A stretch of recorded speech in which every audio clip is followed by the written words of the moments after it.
I'm Dr. Stephen Whitmeyer. I'm an associate professor in the Department of Geology and Environmental Science here at James Madison University. My background is in structural geology and tectonics, and really what that means is I'm interested in deformed rocks.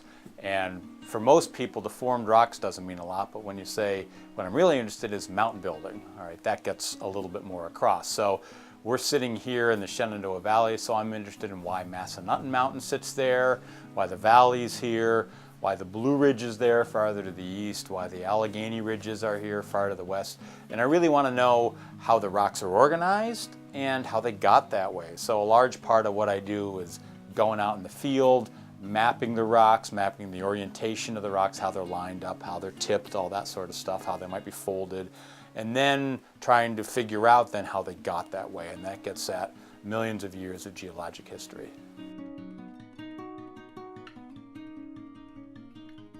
You can figure out, okay, where the limestone's going to be, where are likely places for caves to be opening up, sinkholes to be opening up, like the biotech building, right, that they had to pour a whole bunch of fill in the basement because there was a big sinkhole down there. Sits on top of the Beekmantown Formation, so we kind of knew that that's what that looked like over there.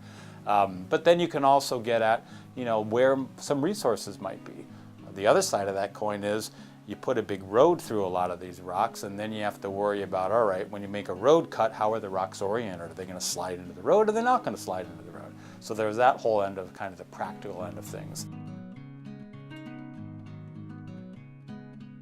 One of the things that really attracted me to geology was, before I got into geology, I did a lot of hiking, I did a lot of rock climbing and mountaineering here and out west, and I really wanted to know more about the rocks, the landforms, things I was climbing on. And so that got me into sort of a discipline where I can be both doing interesting stuff in the lab and in the classroom, in my office, even with computer simulations and things like that. But even more so, I can go out in the field and I can do a lot of work out there. And the field environment, number one, is what I love, and number two, it connects really well with students.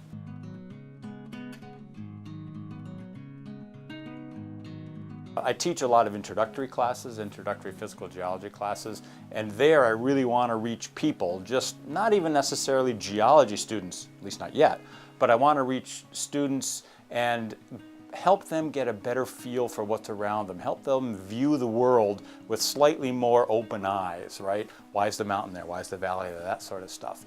And then in terms of attracting students into my research, that's the same sort of thing. How did these things get the way they are? How did the landscape get the way it is? And so take them out in the field. We run a field course in Ireland every year for our upper level students, and then I get them out in the field doing geologic mapping, basically taking individual measurements at outcrops, putting them on a map that can give us, it's like pieces of a puzzle. It gives us little pieces that we try and fit together to get the overall picture of what the geology of the area is. So for me, as long as they're an outdoor focused student, I can get them jazzed about geology.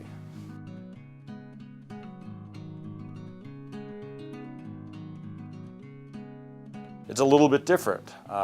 You basically take geologists to a part of the world that has a lot of similarities with the Appalachians, because Ireland was once actually the northern extension of the Appalachians before the Atlantic opened. So there's a lot of similarities, but yet, this part of the world, there's a lot of trees, there's a lot of grass and foliage. You don't get to see the rocks very well. Well, in Ireland, there aren't a lot of trees, right? Over the years, the trees have kind of been cut down and have gone away. And so you get to see a huge amount of geology of various types in a short place, in a small area.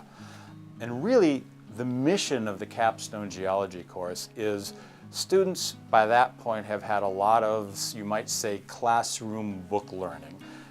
That is a chance for them to get out there, spend 5 to 6 weeks in the field every day, and hopefully at the end of that 6 weeks they've convinced themselves they know how to do geology.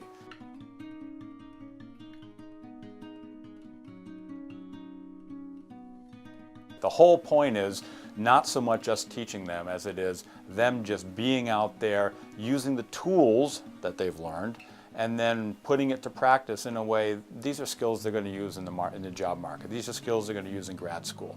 By the end of the field course, almost all of them, I think, at least the ones that have reported back to me, say, that was the experience by which I really knew I was ready to be a geologist.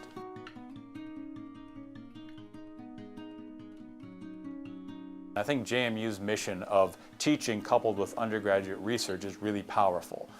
We do it quite well here, I think, across a lot of departments and across the campus. And there's not a lot of places that can say that. You know, when I first came to JMU, I would have reports on NSF grant proposals and things like that that would say, you can't do this with undergraduates. I was like, well, yes, you can. And now, of course, I've got 10 years of history of doing it, and they don't tell me that anymore because I've got a track record. But a lot of people at JMU have a track record of doing that. And it's a great place to do research with a really strong mission in education and teaching.